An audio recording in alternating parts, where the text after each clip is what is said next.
How's it going, YouTube? Tyler here. Guys, we're doing some front brakes on our 2017 Kia Sportage. Super easy, guys. Just going to show you guys a quick walkthrough on how to do front brakes. Hope you enjoy. You're going to remove your caliper bolts here. They are a 14 millimeter. They shouldn't be that tight, but you never know who touched it before you. And it is easier when you're doing this if you rotate the wheel out like I have. For each side that you're doing, just make sure you do it with the key on, like not the engine running, but the key on, because this vehicle has electronic power steering. So if you don't do that, it will lock up the steering and lock up the steering wheel, and it's a pain in the ass. So make sure you do that. All right, gonna get this off. All right, so this is just what I like to do. I take a bungee cord, I hook it to the strut, hook it to the caliper. Now while I'm here, I am actually going to clean this caliper up. Spray with some brake clean. Got a light buffing disc. We're just going to buff it up because there is light signs of rust and corrosion. Obviously, this vehicle is 8 years old, so it's going to have a little bit of wear and tear. Be real light on it just to clean that up. That's kind of just like a personal preference thing. I'm just going to use a basic caliper press. There's no special tool. You can use anything to press this back in. This is actually the one I bought when I started as an apprentice, like many years ago. And it still works. It's a little bent, but it gets the job done, so I use it at the house on small stuff. It's only good on small stuff like this. It won't work on big brakes like what I usually work on.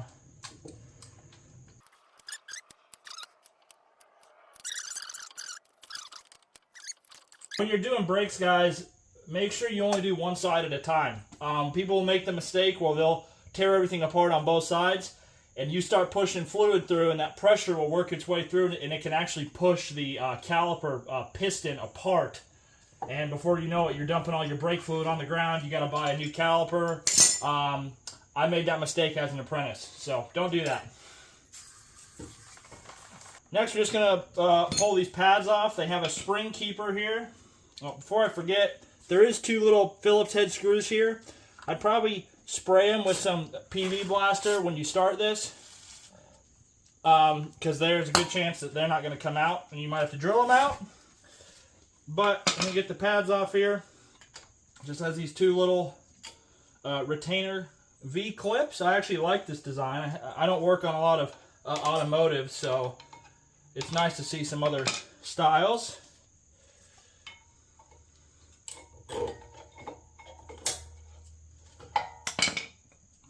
There's one. The other side, I already did the other side, and the other side was way lower than this. The other side was down to the squealers. So now, pop these clips. All right, now we're going to take off the caliper bracket. So this is a 17 millimeter. These might be a little tight and stuck, so I have a little nifty impact here to make my life easier. You can do them by hand, but you have the tools, it makes your life easier.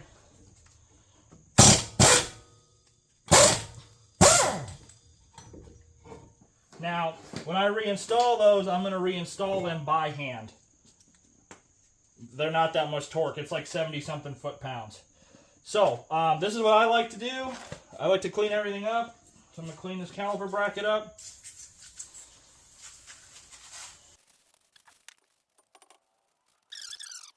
Alright, now for slide pins. I choose to do my slide pins now. Do them one at a time because sometimes they're different. And if you mess them up, like on this vehicle, they are different. So if you mess them up, you're going to be in a world of hurt. Potentially. So here's one. You can use any type of brake and caliper grease. This is just what I have from Napa.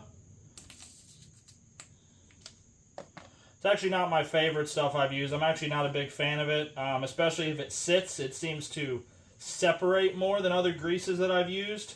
And you have to sit there and basically waste a bunch of watery grease to get it to a good grease consistency like it is. Not my favorite product, but it gets the job done. And it was on sale when I bought it, so. Other pin. You can see that this pin is different.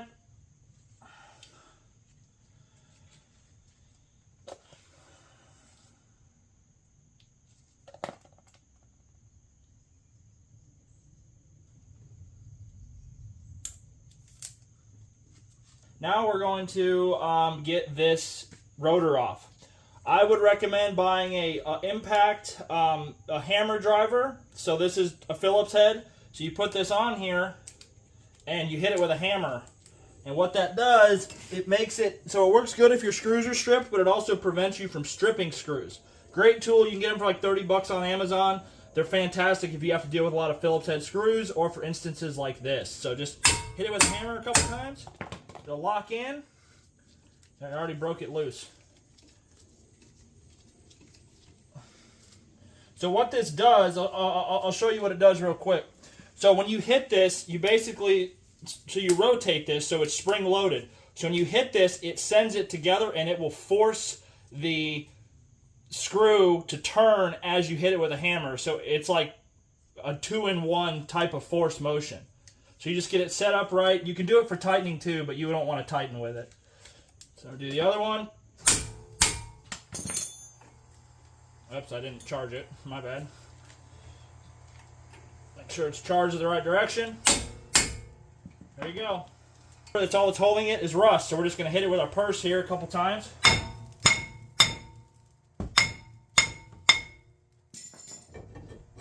Alright, rotor's off. Alright, now we're going to clean this up. Clean this. So I like to spray it with some PB. Let me change to my wire wheel here.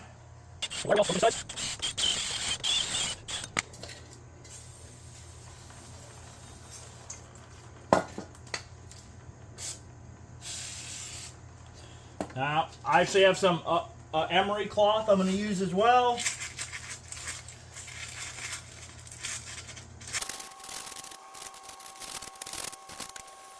I take anti-seize, will coat this hub. So guys, if you live in western states or the Rust Belt, definitely do this because you got to think people often change their brakes once every, or their rotors once every 5 to 10 years, and this stuff is going to sit here and rust and rust and rust.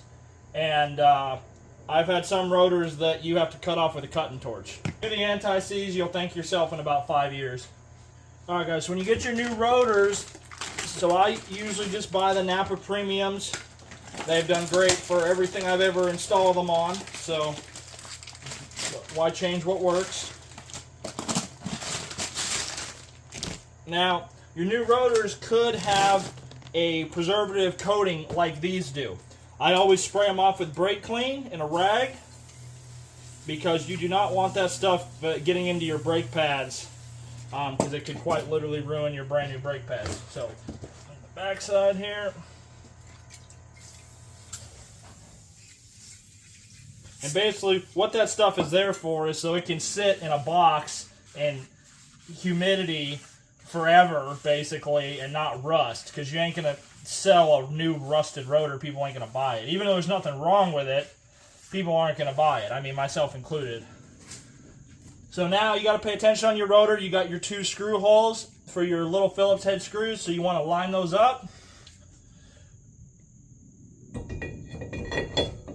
Good and good. Put your little Phillips head screws back in. A lot of cars don't have these, especially on heavy trucks. We don't have this crap. Just make sure you go hand tight. Don't crank it. Don't put Loctite on those because you're going to screw the next guy. All right, now we're going to put the caliper bracket back on. So on these bolts, I always put blue Loctite. Many manufacturers have them with blue Loctite. These had a lock washer on them. So there is that, but I always do blue Loctite. It's never failed me, and I'm going to keep it that way. The actual torque, I think, is around the high end. I think is like 72 or 73 foot-pounds on these. There's one. There's 2. All right, so you're next, after you got all that on, you're going to take your new clips and install them on the caliper bracket. You can do this with it off or on. Just make sure when you look down at it, make sure that the metal is not touching the rotor, and try to keep it as evenly spaced as possible.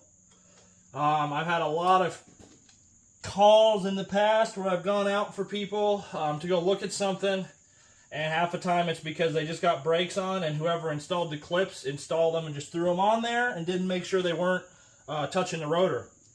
So always check that. Another reason why you want to always do one side at a time, guys, and this is frankly just because we're human, it gives you another point of reference to look on the other side. So if you don't know exactly how something goes, you can look on the other side and odds are it's probably right. So for example, we have two different pads. They're not labeled inner outer, but our inner pad has the squealer on it. So what this does is when the brake pads get down to that low, it starts to squeal, and you hear it when you press the brakes. And that's how you know, hey, I'm digging into my rotor. I need to change them. So now this is how I do them, guys. On these, they lock in onto the actual clip with this, and they slide with that. A little bit of grease. Do it. There's about 10 different ways to do it. I'm just going to get this set in here. Obviously, guys, don't get any grease or anything on your pad material, so wear clean gloves and keep it as clean as you possibly can. You don't want that stuff, it will affect your stopping. There we go. Okay, it was easier to go in from the top, just FYI. All right, now we got your new spring clips. These are super easy. You just line them up with the holes that are on the pad. And these actually help pull the pads away from the rotor to keep them from riding the rotor and getting eaten up. So definitely put these in, or you're going to be changing pads pretty quick. Alright, now we just got to put the caliper back on.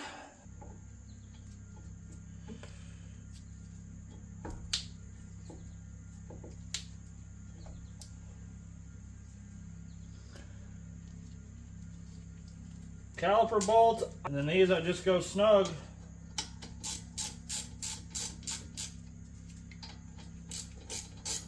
Tighten it even.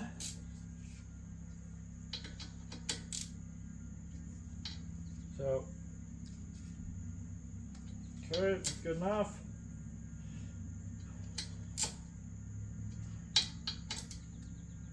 It's good. So we're done. So now when you get in the vehicle to pump the brakes, don't just ram it to the floor. Gently pump your brakes. Do it before you roll out because you're not going to have brakes. So make sure you gently pump your brakes to get them pumped. Don't just go in and slam it to the floor. Do not do that. So anyways, guys, that's going to sum this video up. Thank you for watching. If you have any comments or questions, please don't hesitate to ask. If you enjoyed this video, please shoot me a like and a subscribe, and stay tuned for more content. Thanks, guys.